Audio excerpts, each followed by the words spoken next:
Après 60 ans, il arrive un moment où votre intérieur devient trop calme. Pas parce qu'il est vide, pas parce qu'il n'y a plus de meubles, plus de souvenirs, plus de lumière, mais parce que vous avez cessé, peu à peu, d'en sortir. Au début, cela ne ressemble pas à un problème. Vous vous levez, vous ouvrez les volets, vous préparez un café. Vous vous asseyez à la même place. La tasse est là, la chaise est là, la table est là. Tout semble normal. Rien ne tombe, rien ne crie, rien ne vous attaque. Et pourtant, quelque chose pèse. La pièce n'a pas changé, mais la journée paraît plus petite. Vous regardez par la fenêtre. La rue continue. Les gens passent. Une voiture s'arrête. Quelqu'un promène son chien. Une voisine traverse le trottoir avec son sac de courses. Le monde est là, juste derrière la vitre, mais il semble plus loin qu'avant. Et c'est souvent ainsi que le danger commence. Pas avec une grande douleur, pas avec un grand événement, mais avec une habitude très simple. Rester, rester encore, rester aujourd'hui, puis rester demain. Puis ne plus savoir depuis quand on ne sort presque plus. Il existe un signe discret qui montre que votre lieu de vie n'est peut-être plus seulement un abri. Ce signe, ce n'est pas le calme, ce n'est pas la chaise vide, ce n'est pas le fait de vivre seul. C'est autre chose, quelque chose que l'on commence à faire le matin, presque sans s'en rendre compte. Nous y reviendrons. Mais avant cela, il faut dire une chose clairement. Votre logement n'est pas votre ennemi. Il vous a protégé. Pendant des années, vous avez peut-être rêvé de pouvoir enfin ralentir. Après le travail, après les horaires, après les responsabilités, après les repas, les papiers, les factures, les rendez-vous, après tant de matins où il fallait se lever même quand le corps était fatigué, après tant de soirs où il fallait tenir debout alors que vous n'en pouviez plus. Ce lieu a été l'endroit où vous pouviez poser vos épaules, fermer la porte, respirer, ne plus répondre à tout, ne plus courir, ne plus prouver. Il y a une vraie paix dans un endroit connu. Le bruit familier du plancher, la place exacte des verres dans le placard, la lumière qui entre toujours du même côté, le fauteuil où votre corps sait se poser, la table où vos mains retrouvent leurs gestes, l'odeur du café, les photos que vous n'avez jamais déplacées. Après 60 ans, il est normal d'aimer cette paix. Il est normal de vouloir moins de bruit, moins de déplacements inutiles, moins de conversations forcées, moins d'obligations. Vous n'avez pas à vous excuser d'aimer le calme.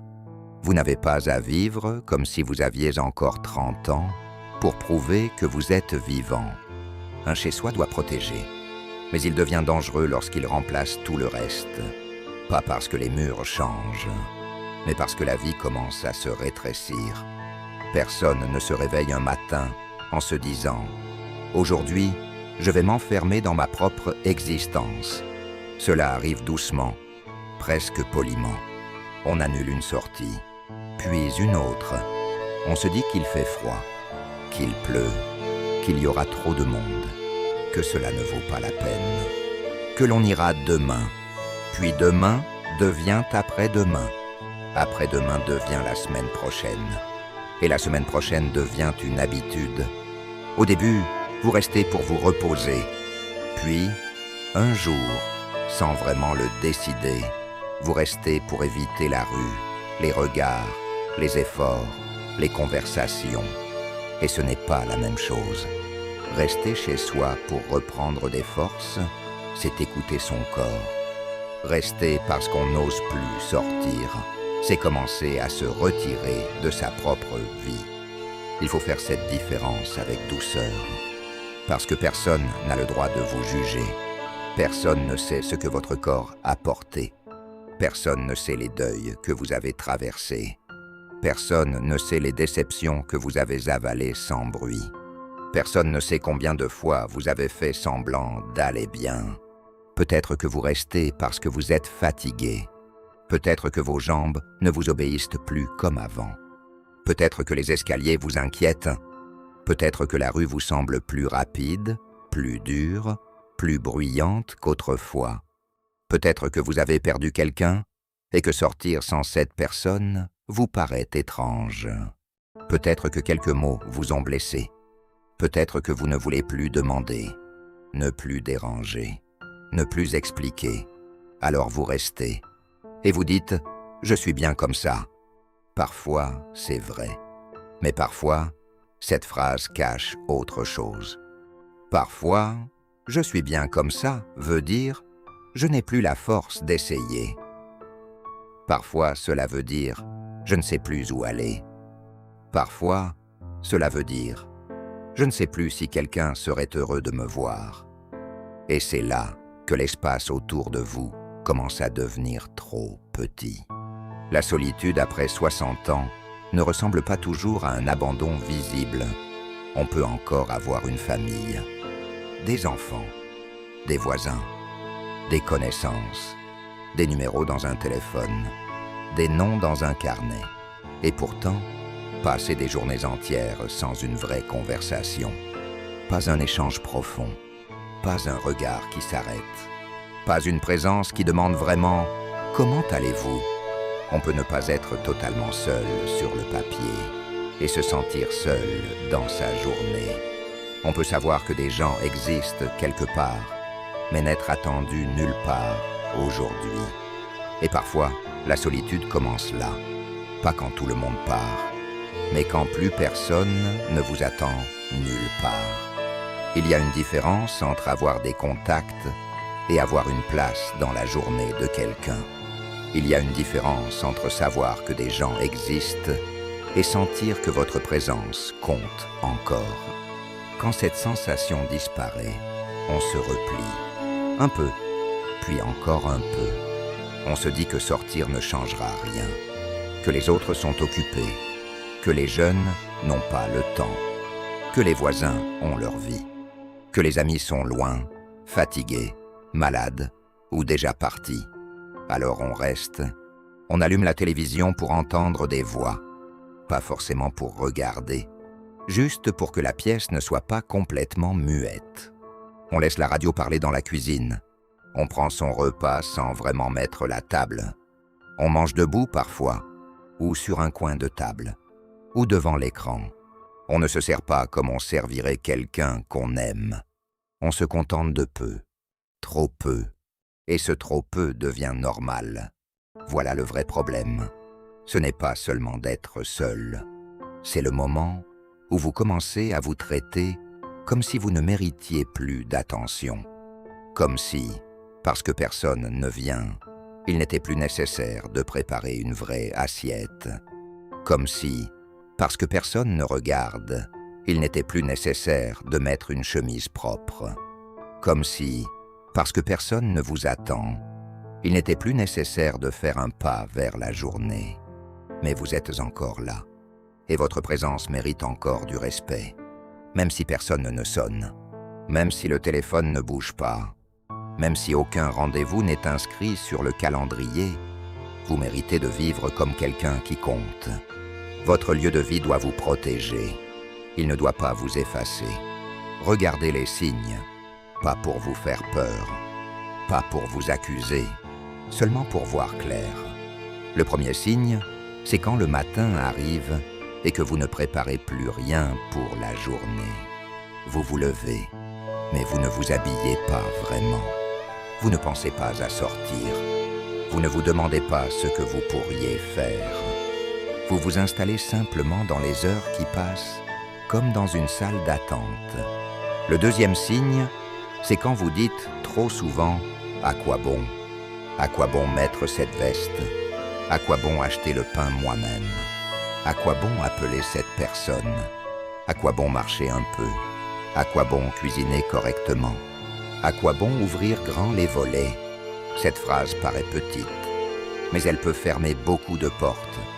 Le troisième signe, c'est quand vous ne quittez votre logement que pour l'obligatoire. La pharmacie, le médecin, les courses rapides, les papiers administratifs. Et dès que c'est fait, vous rentrez, sans vous arrêter, sans regarder autour, sans vous offrir une minute de plus dans la rue, comme si l'extérieur n'était plus un lieu de vie, mais seulement un couloir à traverser. Le quatrième signe, c'est quand la porte d'entrée devient lourde, pas dans les mains, dans la tête. Vous voyez votre manteau, vous voyez vos chaussures, vous pensez à sortir, et déjà vous êtes fatigué, avant même d'avoir fait un pas. Vous imaginez les escaliers, le trottoir, les regards, le bruit, la possibilité de croiser quelqu'un et de devoir parler. Alors vous restez, et vous dites « ce sera pour demain ». Le cinquième signe, c'est quand vous cessez de faire des choses simplement parce qu'elles sont bonnes pour vous. Pas utiles, pas urgentes. Bonnes. Voir la lumière du matin, s'asseoir 10 minutes sur un banc, acheter une fleur, passer devant la boulangerie, regarder les étalages du marché, boire un café ailleurs que dans votre cuisine, dire bonjour à quelqu'un. Ces gestes ne remplissent pas un dossier. Ils ne peignent pas une facture. Ils ne changent pas le monde. Mais ils empêchent votre vie de se refermer. Le sixième signe, c'est quand rester chez vous ne vous repose plus vraiment. Vous êtes à l'abri, mais vous ne vous sentez pas apaisé. Vous êtes assis, mais pas tranquille. Vous ne manquez peut-être de rien d'essentiel. Et pourtant, quelque chose manque. De l'air, du mouvement, un regard, une raison, un élan. Quand un lieu vous protège, vous y revenez avec soulagement. Quand il commence à vous enfermer, vous y restez avec résignation. Et la résignation est très discrète. Elle ne fait pas de bruit. Elle ne se présente pas comme une maladie. Elle se déguise en habitude. Elle dit « ce n'est pas grave. Je suis trop vieux pour ça. Cela ne sert plus à rien. Je ne veux déranger personne. » Mais parfois, derrière ces phrases, il y a une vie qui demande encore à respirer. Si vous vous reconnaissez dans ces signes, ne vous condamnez pas. Ne vous dites pas que vous êtes faible. Ne vous dites pas que vous avez raté quelque chose. Vous êtes peut-être simplement fatigué. Vous avez peut-être trop donné, trop porté, trop attendu, trop encaissé. Vous avez peut-être traversé des pertes que personne ne voit. Vous avez peut-être perdu l'habitude d'être attendu. Vous avez peut-être oublié que votre présence pouvait encore compter quelque part. Ce n'est pas une faute. C'est une blessure lente. Et une blessure lente ne se soigne pas avec des ordres. Elle se soigne avec des gestes répétés, avec de la patience, avec du respect, avec une porte que l'on n'ouvre pas brutalement, mais que l'on entr'ouvre. Vous n'avez pas besoin de reconstruire toute votre vie. Vous n'avez pas besoin de devenir très sociable. Vous n'avez pas besoin de remplir votre agenda. Vous n'avez pas besoin d'aimer le bruit. Vous n'avez pas besoin de prouver que vous êtes encore jeune. Après 60 ans, il ne s'agit pas de vivre plus vite. Il s'agit de ne pas cesser de vivre. Il s'agit de garder un passage entre vous et le monde. Une respiration, une ouverture. Cela peut commencer par quelque chose de simple. Demain matin, ouvrez les volets un peu plus tôt. Pas pour impressionner quelqu'un, pas parce que cela va tout changer, mais pour dire au jour « je suis encore là ». Mettez un vêtement correct, même si personne ne vient. Non pas pour paraître, mais pour vous rappeler que vous méritez encore votre propre respect. Préparez votre café comme si vous receviez quelqu'un, parce que vous recevez quelqu'un, vous-même, et vous n'êtes pas une présence secondaire dans votre propre vie. Puis, si vous le pouvez, choisissez une action légère. Achetez du pain, passer à la boulangerie, marcher jusqu'au coin de la rue, regarder les arbres, s'arrêter devant une vitrine, saluer le voisin, entrer dans une pharmacie sans courir, s'asseoir 5 minutes dans un café, même si personne ne vous accompagne, même si cela paraît inutile, même si vous rentrez vite, ce n'est pas inutile. C'est une manière de dire à votre corps, le monde existe encore, et j'y ai encore une place. Au début, cela peut sembler étrange, peut-être même un peu triste. Sortir seul peut rappeler que l'on est seul, mais rester toujours dedans ne supprime pas la solitude. Cela la rend seulement plus épaisse. Parfois, il vaut mieux une solitude au soleil qu'une solitude derrière les rideaux. Il vaut mieux marcher 10 minutes avec un cœur lourd que laisser ce cœur se refermer toute la journée dans la même pièce. Il vaut mieux dire un simple bonjour que passer un jour entier sans entendre sa propre voix. Il ne faut pas beaucoup. Une phrase, un sourire, un trajet, une lumière différente, un bruit de rue, une odeur de pain chaud, une table de café, une promenade lente. Ces choses modestes ne sont pas insignifiantes pour quelqu'un qui s'est longtemps retiré. Elles sont des fils très fins, mais des fils qui vous rattachent à la vie. Et il ne faut pas mépriser les fils fragiles. Après 60 ans, beaucoup de grandes choses ont déjà eu lieu. Les grandes décisions, les grandes responsabilités, les grandes fatigues, les grandes pertes. Alors parfois, ce sont les gestes simples qui sauvent. Une fenêtre ouverte, une assiette préparée avec soin, une veste remise sur les épaules, un pas dans la rue, un bang au soleil, un marché le matin, un carnet où l'on écrit « Demain, je marcherai 10 minutes ». 10 minutes, ce n'est pas rien. Quand une vie s'est rétrécie, 10 minutes peuvent être une victoire silencieuse. Ne laissez personne se moquer de cela, et ne vous moquez pas de vous-même.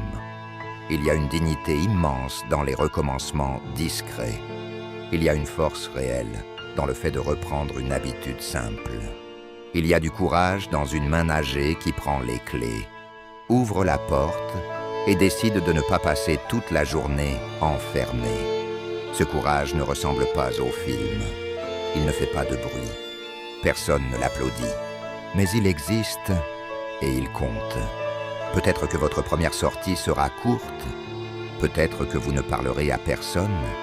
Peut-être que vous rentrerez avec la même tristesse. Mais quelque chose aura bougé. Vous aurez dit à votre intérieur « Je reviendrai, mais je ne disparaîtrai pas ici ». C'est cela, l'équilibre. Il ne s'agit pas de fuir ce lieu que vous aimez. Il ne s'agit pas de renier votre besoin de calme. Il ne s'agit pas de remplir vos journées pour faire semblant d'aller bien. Il s'agit de garder un lieu de retour et non un lieu d'effacement. Certaines personnes croient qu'après 60 ans, il faut accepter que la vie devienne petite, toujours plus petite, moins de sorties, moins de conversations, moins d'élan, moins de soins, moins d'envie. Mais ce n'est pas parce que le corps ralentit que l'âme doit se laisser enfermer. Ce n'est pas parce que les journées sont plus calmes qu'elles doivent devenir vides. Ce n'est pas parce que vous vivez seul que vous devez vivre comme si vous n'existiez plus pour personne. Vous existez encore, même si votre pas est lent, même si votre voix est plus basse, même si votre agenda est presque vide, même si votre famille est loin, même si vos amis sont moins nombreux, même si le monde a changé autour de vous. Vous existez encore, et votre vie mérite encore une forme, un rythme, une attention, une lumière. Vous n'avez pas besoin d'une vie bruyante. Vous avez besoin d'une vie qui respire encore. Une vie avec un matin qui commence vraiment. Un vêtement choisi, une fenêtre ouverte, un repas que l'on ne bâcle pas, un pas quand c'est possible, quelques mots échangés, un endroit où aller, même proche, une porte qui n'est pas une frontière. C'est ici que revient le signe du début. Le vrai signe que votre lieu de vie n'est peut-être plus seulement un abri, ce n'est pas qu'il soit calme. Ce n'est pas que vous viviez seul. Ce n'est pas que personne ne vienne aujourd'hui. Le vrai signe, c'est quand vos matins ne préparent plus rien pour le monde. Quand vous vous levez sans même envisager d'ouvrir la porte. quand vous ne mettez plus vos chaussures que par obligation, quand vous ne gardez plus aucune raison, même minuscule, de rejoindre la journée, quand le jour commence, mais que votre vie, elle, ne commence pas vraiment. Elle recommence seulement, comme hier, comme avant-hier, comme demain, si rien ne change. Et c'est là qu'il faut agir, pas violemment, pas avec panique, pas avec honte, avec douceur, avec lucidité, avec un geste, ouvrir les rideaux, préparer une vraie tasse, mettre une veste, descendre quelques marches, faire le tour du pâté de maison, entrer dans une boulangerie, dire bonjour, regarder le ciel, revenir et se dire « Aujourd'hui, je ne suis pas resté complètement enfermé.